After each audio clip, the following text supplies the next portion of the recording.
ওয়া রাহমাতুল্লাহি ওয়া বারাকাতুহু।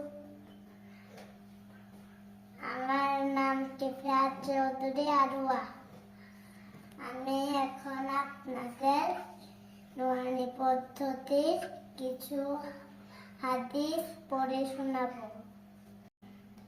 1 নাম্বার হাদিস শরীফ, ক্বালান নাবিয়্যু সাল্লাল্লাহু আলাইহি ওয়াসাল্লাম, আখলিস দীনাকা ইয়াকফিকাল আমালুল কলিল।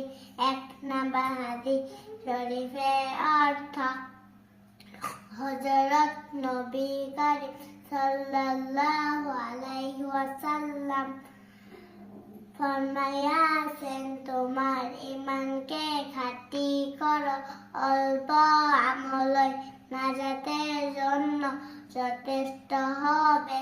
2 নাম্বার হাদিস শরীফ, খায়রুকুম মান তাআল্লামা কুরআনা ওয়া আল্লামা। 2 নাম্বার হাদিস শরীফের অর্থ, তোমাদের মধ্যে সর্বোত্তম ওই ব্যক্তি যে কোরআন মাজিদ শিক্ষা করে এবং অপরকে শিক্ষা দেয়। 3 নাম্বার হাদিস শরীফ, তালাবুল ইলমি ফারিদাতুন আলা কুল্লি মুসলিম। 3 নাম্বার হাদিস শরীফের অর্থ, ইলম শিক্ষা করা প্রত্যেক মুসলমানের উপর ফরজ।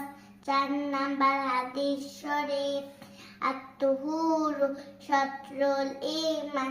4 নাম্বার হাদিস শরীফের অর্থ, পবিত্রতা ঈমানের অঙ্গ। 5 নাম্বার হাদিস শরীফ, মিফতাহুল জান্নাতিস সালাত, নামাজ বেহেশতের চাবি।